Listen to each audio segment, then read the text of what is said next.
meus amados irmãos, que Deus abençoe muito a sua vida.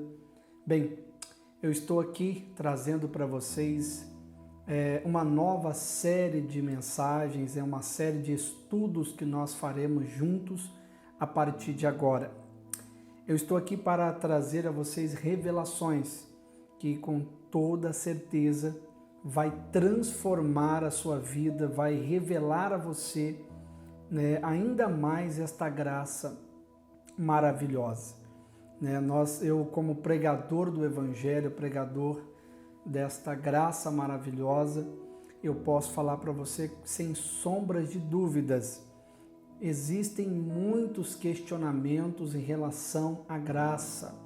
Existem casos, existem aqueles grupos, digamos assim, que são contra o Evangelho de Jesus Cristo, que é a própria graça. E existem grupos de pessoas que são simplesmente pessoas que adulteram as Escrituras, São pessoas que elas criam suas próprias doutrinas embasadas nas suas próprias ideologias e afirmam que aquilo ali é um viver na graça. Portanto, e o tema dessa nova série será viver na graça. Bom, o próprio nome diz, o que é viver na graça? E eu gostaria de trazer, como vocês já devem ter visto, no próprio tema desse primeiro episódio, desta série de estudos, que o tema desse episódio será a correção debaixo da graça. Então eu achei interessante nós falarmos um pouquinho sobre isso, estudarmos sobre esse tema que é de muita importância, E vai agregar valores na sua vida espiritual e vai lhe abrir o entendimento de uma maneira muito ampla. Eu quero explanar essa palavra aqui com muita sabedoria, pautando cada palavra no direcionamento do Espírito Santo. Para você ter ideia, eu estou tão assim animado e feliz de estar aqui com vocês, que eu estou gravando esse vídeo, vou até falar, está aqui no meu iPad, o horário que eu estou gravando esse estudo, esse primeiro episódio aqui dessa série, 1h07. É o horário que eu estou gravando este vídeo, para você ver quanto eu estou aqui com muito amor, dedicando esse momento aqui para compartilhar com você esta palavra tão maravilhosa que é a graça de Deus. Então, vamos ao nosso estudo de hoje e eu tenho certeza que você será abençoado.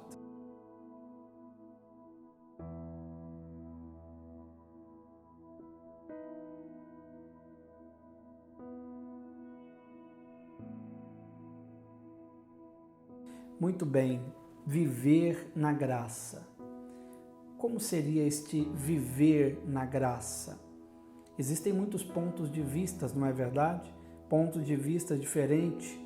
No ponto de vista de alguns, o viver na graça é viver deliberadamente, cedendo e satisfazendo os desejos carnais. Porque o erro de muitos é associar ou cometer o pecado, ou permanecer no pecado, na prática do pecado, que é bem diferente. Deixa eu ir por partes. Permanecer no pecado, na prática do pecado é uma coisa e cometer pecado é outra. Eu cometo pecado. Agora, aquele que está longe de Cristo, este vive na prática do pecado. Cometer pecado você comete a qualquer momento. Você não fica planejando aquilo, simplesmente aconteceu. Uma fatalidade, você pecou, palavras, pensamento, ações. Agora, viver na prática do pecado é aquela pessoa que aquilo para ela é como se fosse beber um café toda manhã. É algo natural, faz parte da rotina dela. E nós, como cristãos que vivemos, o viver na graça não tem nada a ver com liberalidade do pecado, não tem nada a ver que a pessoa agora vai mergulhar na vida do pecado ou mergulhar na sua própria ideologia. humana, como existem muitos casos aí que estão simplesmente desvalorizando a graça, né? Existem casos aí que só Deus, você sabe disso, né? Não existe a questão da pessoa falar eu vivo na graça e a pessoa tem algo que a Bíblia condena, ela pratica aquilo que a Bíblia condena, né? Então, você vê hoje que existem muitos lugares que colocam até uma placa chamada igreja, aonde os próprios líderes daquela suposta igreja vivem numa vida totalmente contrária do que a Bíblia diz. Se Deus falou que o homem não pode deixar a natureza de homem para ficar com outro homem, tem muitos lugares hoje que infelizmente é esta loucura. É uma igreja onde um casal, não é nem um casal, né? 2 homens que se julgam casal são líderes dessa igreja, suposta igreja, né? Ou 2 mulheres que se julgam um casal, também pastoras da suposta igreja. Bem, a igreja de Cristo não existe isso. Nós vivemos de acordo com o cabeça dessa igreja, que é o próprio Jesus Cristo. Muito bem, a correção, pastor Júlio Valenzuela, debaixo da graça, é uma pergunta interessante, né? A correção? Deus, como que Deus corrige, por exemplo? Deixa eu ler aqui para você uma coisa interessante. Para começar essa nova série, vamos entender se o que se ouve por aí é falso ou verdadeiro, né? O que se ouve por aí é falso ou verdadeiro? O que se ouve por aí, pastor? Bom, o que se ouve por aí, irmão, é que Deus, ele corrige os seus filhos punindo, castigando. Esses dias agora, atualmente mesmo, esses dias agora, eu ouvi uma pessoa falando, olha, fulano de tal chegou para mim e falou, Deus teve que me castigar para que eu pudesse então vir aqui e pedir perdão para você. É isso que se ouve por aí, né? O que é falso? O que é verdadeiro, né? Como que essa correção ela é feita por Deus na vida dos seus filhos? Será que Deus é esse Deus carrasco, esse Deus que te ama hoje, mas se você vacilar, amanhã ele te joga no inferno? Será que isso é falso? Será que isso é verdadeiro? Nós vamos ver hoje no tema, né, dessa série, desse episódio de hoje, que é a correção debaixo da graça. Muito bem. Eu quero que você preste bastante atenção. Deixa eu pegar aqui rapidinho. Pronto. A pergunta que podemos fazer a princípio é: como Deus corrige uma pessoa que está debaixo da graça? Para nós sabermos se há correção, eu posso já afirmar para vocês que há sim correção debaixo da graça. Diferentemente do que muitas pessoas pensam por aí, né? Elas acham que nós, que são poucos pregadores que pregam a graça verdadeira mesmo, não é essa mistura de graça com lei. Não tem mistura. Eu escrevi isso num dos meus livros, tentar misturar lei com graça é como você colocar limão, espremer um limão, tá, em um copo de leite puro, vai azedar o leite, né? Então esse limão é a lei, o leite puro é a graça, é só desse leite que nós precisamos. E o que muita gente está fazendo por aí é que eles têm percebido que o Evangelho da Graça tem tomado espaço, né, na vida no mundo e na vida das pessoas. Eles falam, não, vamos falar um pouco da graça para não perder membros. Então começam a falar de uma suposta graça que nem eles mesmos conhecem, desconhecem. Então eles estão fazendo o quê? Tentando te oferecer uma graça, mas misturada, eles vão lá, espremem um limão e entrega para você uma coalhada, um leite azedo, que é uma pregação misturada com a lei. Isso não é Evangelho da Graça. O Evangelho que eu prego é o Evangelho da Graça. Quem me conhece sabe. Não é o Evangelho simples, puro e poderoso de Jesus Cristo, é o Evangelho da Graça. E, infelizmente, existem os mestres do erro, Quem são os mestres do erro?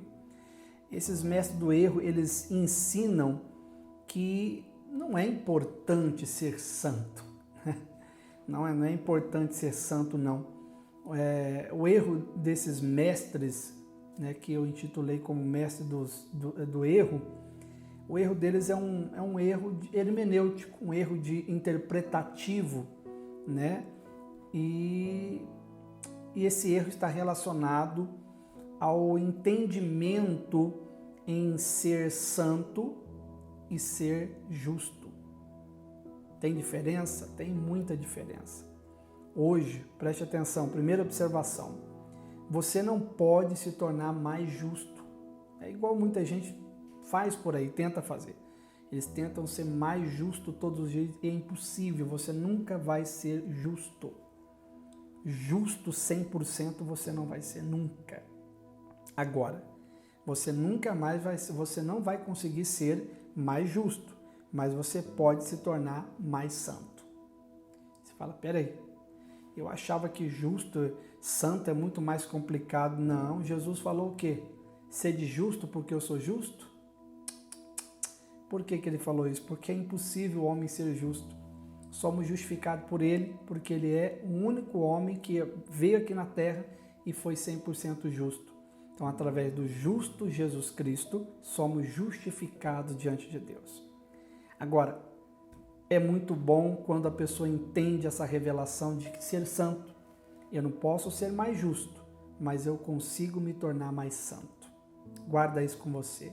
Eu consigo me tornar mais santo. Mas se você pegar essa palavra no seu original, santo, significa ser separado para Deus. Poxa vida, então eu não consigo ser mais justo, né? Porque Ele é justo, mas eu consigo me tornar mais santo. Ou seja, eu consigo me separar mais desse mundo para Deus. Eu consigo me separar, eu consigo separar o pecado da minha vida.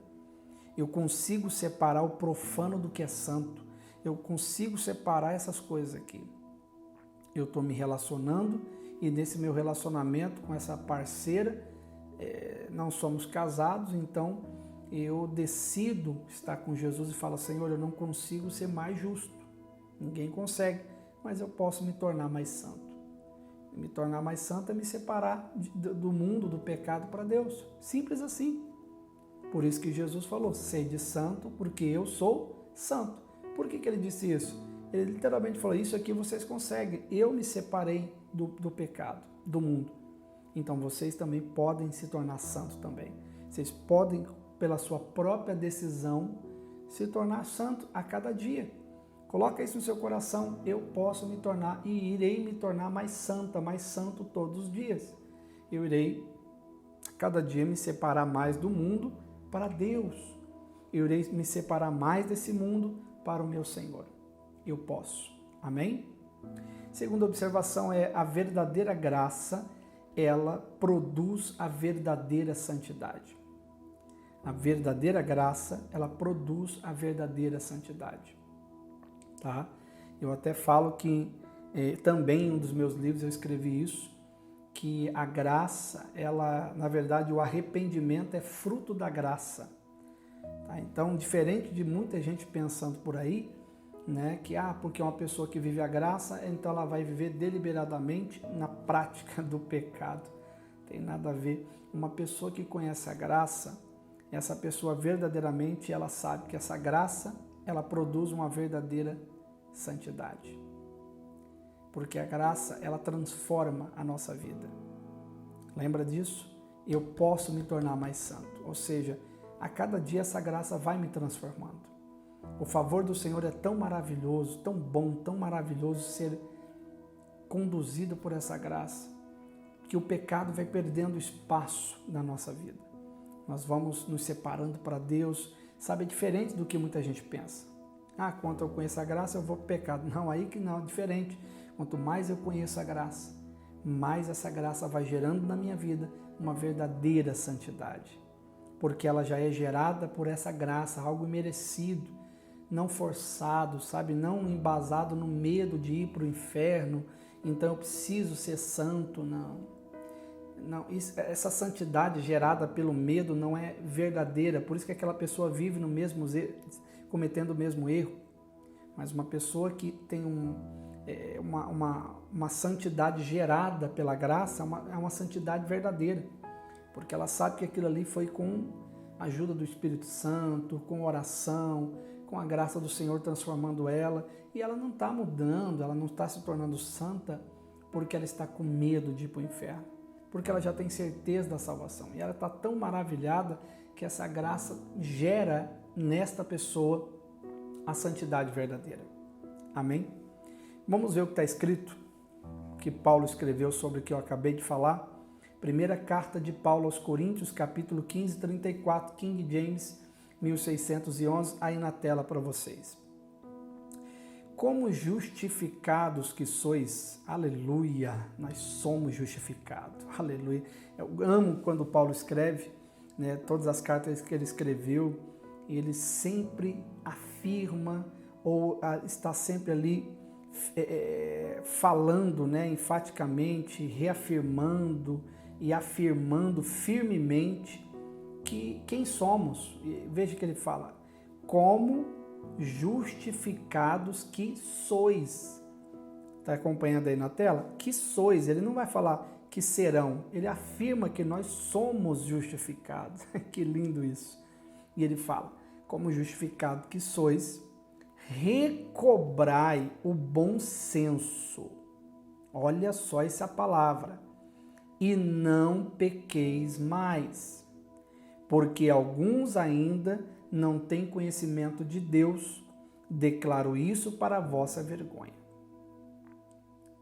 Então, significa que quanto mais eu estiver firmado na justiça em Cristo, que é o próprio Cristo, mais você irá querer viver uma vida santa.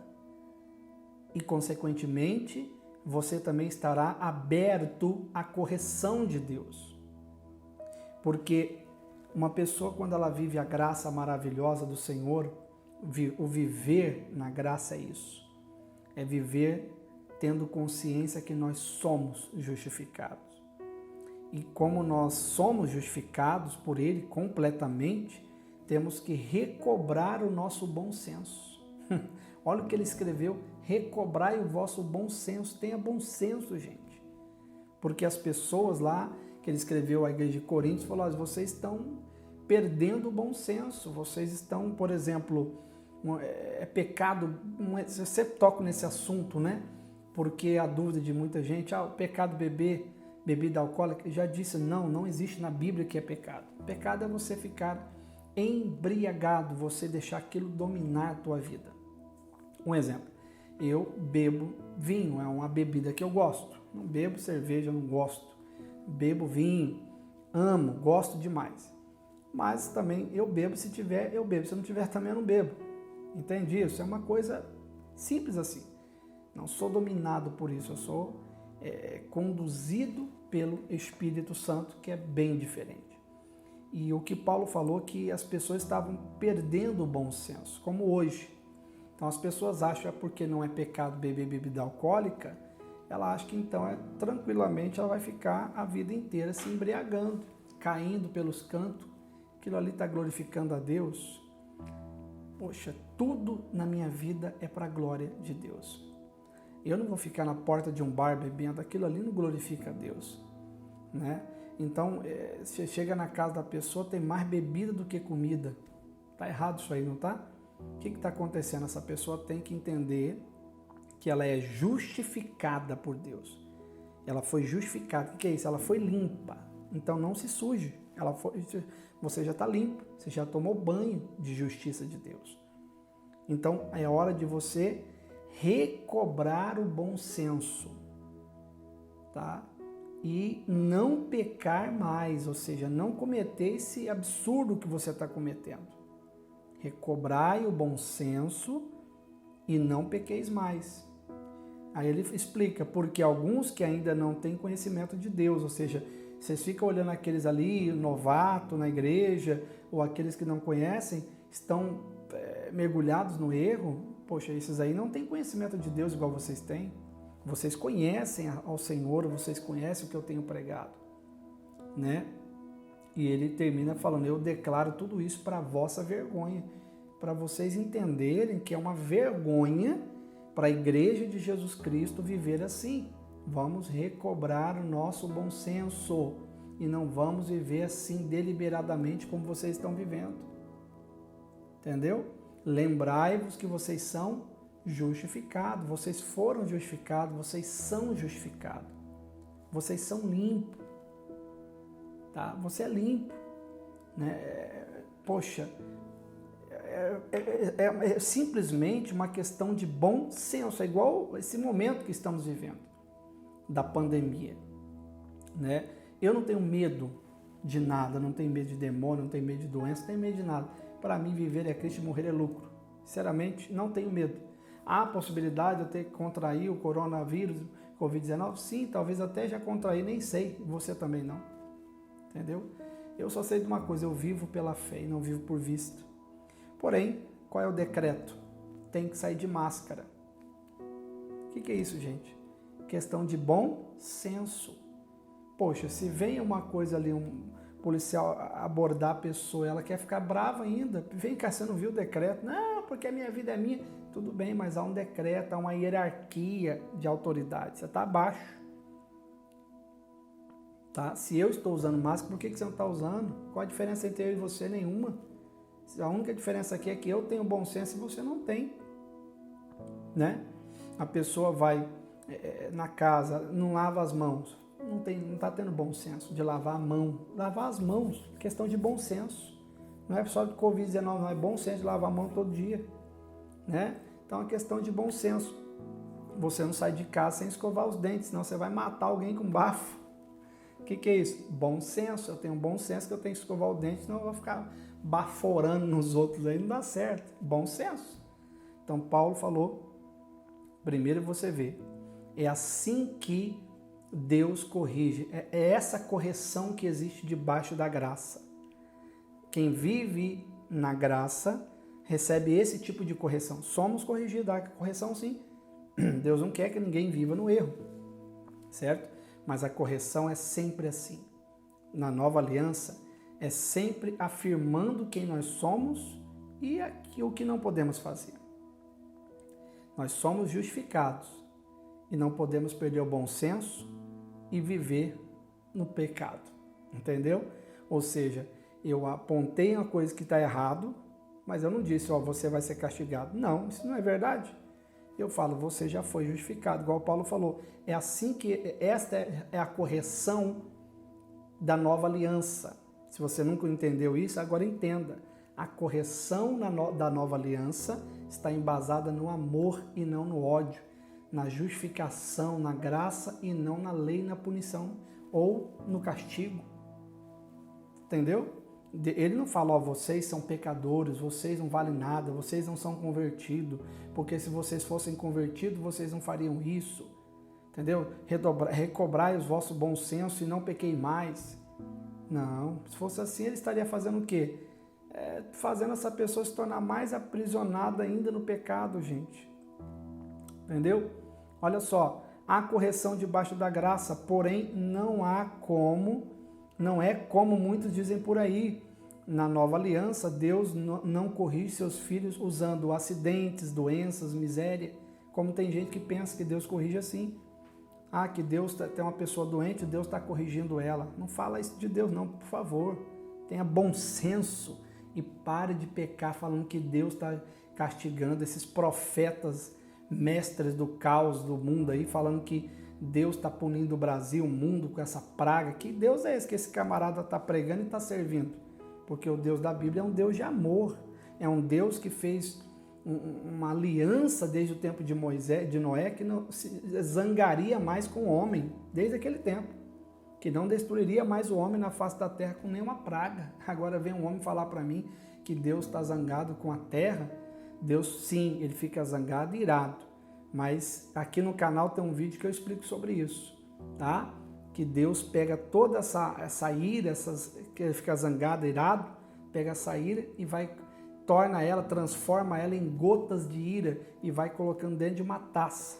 e ela está guardada para o grande dia do juízo, o dia também da grande tribulação. Um anjo vai pegar um dia essa taça e vai derramar. Só que a igreja já não vai estar aqui mais. Nós já estaremos com Cristo no paraíso, no dia do arrebatamento. Tudo isso vai acontecer. Deus hoje não derrama ira sobre ninguém, gente. Não deixe ninguém falar isso para você. Tá? O nosso Deus, ele não corrige as pessoas como muitas pessoas dizem por aí.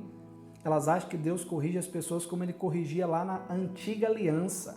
Lá o homem era punido, lá o homem era castigado, lá o homem morria, o homem ficava doente. Lembra de Ezequias? Põe em ordem a tua casa porque você vai morrer e não viverá mais. O cara meteu a cara na parede, começou a chorar e tal, falando: Senhor, eu fui fiel, fui justo, por que o Senhor esqueceu das coisas que eu fiz? O que é isso? Porque na lei era assim. Você tinha justificação embasado na sua própria justiça. Por isso que o homem era punido. E aí foi que ele falou, foi um anjo lá, ouviu as suas lágrimas e viu quanto você fez de bom diante de Deus mesmo, então Deus vai te dar mais 15 anos de vida. Ufa, não vou morrer. Mas existia punição, assim que Deus corrigia. Prepara porque daqui a pouco vai vir 7 anos de vaca magra, vai vir tanto tempo de miséria, vai vir praga, vai vir doença, sua criança morrerá. Lembra de Davi? Pecou, teu filho que vai nascer vai morrer. E morreu. Por quê? Porque era lei. Na dispensação da lei, Deus corrigia assim, punindo, castigando, condenando. Era assim que era a correção de Deus. Não estamos na dispensação da lei, estamos na graça.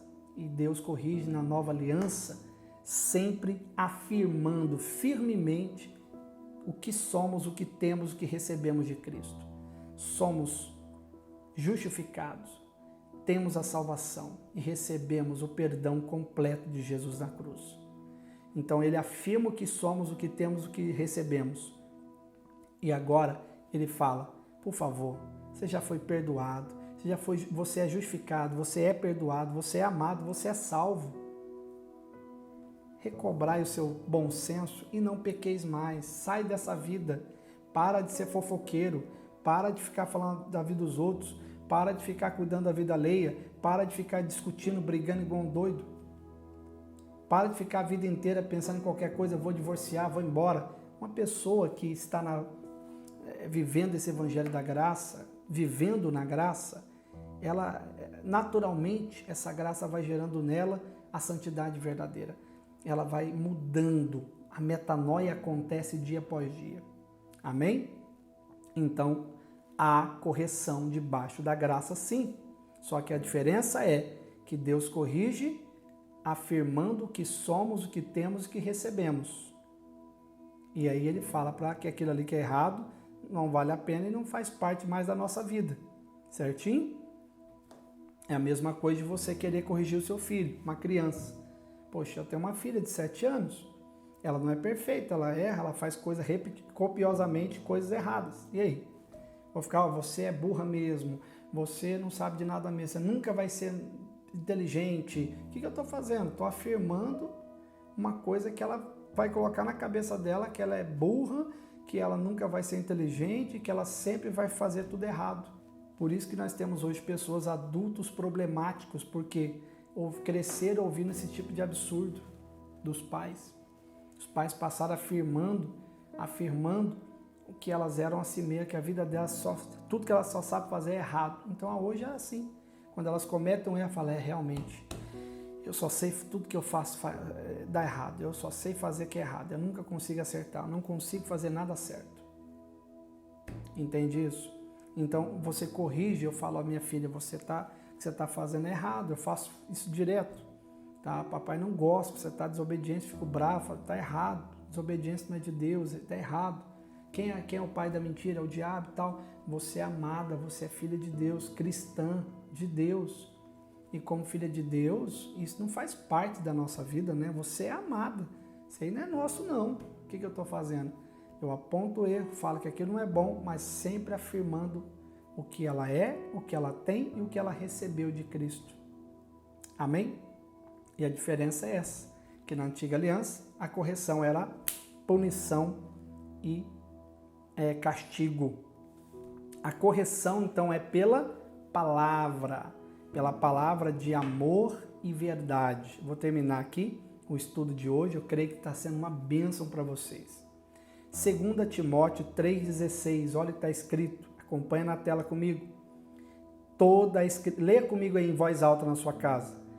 Toda a escritura, tá? A palavra de Deus, é inspirada por Deus e proveitosa para ministrar a verdade. Olha para que a palavra, a escritura é proveitosa, tá? Ela é proveitosa para quê? Para ministrar a verdade e através da verdade da palavra para repreender o mal, para corrigir os erros e para ensinar a maneira certa de viver. Volta para mim. Vocês compreenderam agora? Está tudo aqui na palavra de Deus, gente. Eu fiz questão, o Espírito Santo moveu meu coração, falou, Júlio, eu vou te inspirar, vou te dar umas palavras aqui para você pregar, tá bom?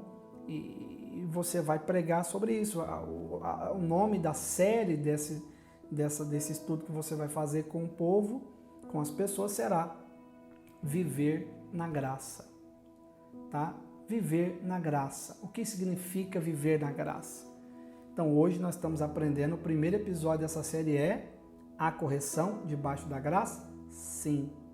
Agora, como que Deus corrige? Através da sua palavra de amor, sua palavra de verdade. Entendeu? A palavra de Deus é uma palavra que ela é proveitosa para a vida de qualquer ser humano. Sabe? E a única palavra que tem poder para repreender o mal, paralisar a ação do mal, literalmente o mal espiritual na vida da pessoa. Porque existem males, mal, né? Existe mal que faz a pessoa ficar naquela coisa errada que ela está vivendo. Então, a palavra de Deus é a única palavra que é proveitosa para ministrar a verdade, repreendendo o mal. Não é você gritando, discutindo que o mal será repreendido, paralisado. É usando a palavra de Deus, essa palavra proveitosa, uma palavra que faz a pessoa ficar livre de qualquer opressão maligna. E o mais extraordinário, como que Deus corrige os seus filhos na nova aliança? Através da palavra, porque está aqui, ó. Toda a escritura é inspirada por Deus e diz, para corrigir os nossos erros, corrigir os erros e ensinar a maneira certa de viver. É assim que Deus corrige os seus filhos hoje. Ele afirma quem somos, igual Paulo falou, vocês são justificados. Porém, é bom agora vocês retomarem aí o seu bom senso e não pecar do jeito que vocês estão pecando. Não faz parte de vocês isso, mas vocês já são justificados. Então eu uso a palavra, é assim que os líderes espirituais que pregam o Evangelho da Graça fazem, eles repreendem a pessoa no amor, na verdade. A verdade, ela não vai te castigar. A verdade de Deus, quando é pregada, o Evangelho de Jesus, não vai ficar enfatizando o pecado que você comete, sabe, fazendo você sentir uma pessoa, a pior pessoa do mundo. Não tem nada disso não. A palavra de Jesus, a palavra do Evangelho da Graça, ela corrige os erros da pessoa no amor, porque a pessoa fala, realmente, eu sou amado, eu sou perdoado, sou justificado. Então, realmente, essa palavra que o pastor está pregando está falando comigo. Não é para mim estar vivendo assim, eu tenho que parar com esse negócio, é agora. Por que eu estou fumando ainda? Por que eu estou prostituindo? Por que eu estou desviando um dinheiro lá na minha empresa? Está errado, não faz parte da minha vida, eu sou de Deus. Eu nasci de novo, preciso ser santo como Ele é santo, entende? E a palavra vai corrigindo os erros e ensinando a gente a maneira certa de viver, como está escrito aqui. Muito bem, eu creio que essa palavra, ela falou bastante com vocês. Eu retornarei com vocês amanhã para a gente falar um pouco mais sobre essa palavra e nós vamos falar amanhã como que Paulo corrigia a igreja embasado na nova aliança. Como era essa correção? Você vai ver como que é maravilhoso a forma que Paulo corrigia a sua igreja, tá bom? Eu creio que essa palavra falou com você, que você possa então, em nome de Jesus, receber essa palavra. Você já foi justificado. Tá bom? Recobrai o vosso bom senso. Sai dessa vida que não te pertence, você é do Senhor. Tá bom? Você não será mais justo, mas você pode se tornar mais santo. Tá? E Deus corrige você afirmando quem você é. Tá bom? Que essa palavra do Senhor que vem do Espírito Santo, a palavra que corrige, não castigando, mas corrige afirmando o quanto você é amado. É assim que nós vivemos a graça. Viver na graça é viver de acordo com a vontade do Senhor. Amém? Sem nenhum tipo de medo, nenhum tipo de receio. Que Deus possa abençoar você hoje, amanhã e sempre. E eu aguardo você aqui amanhã, continuando essa série que vai abençoar muito a sua vida. Deus abençoe, fiquem todos na paz e até amanhã, em nome de Jesus.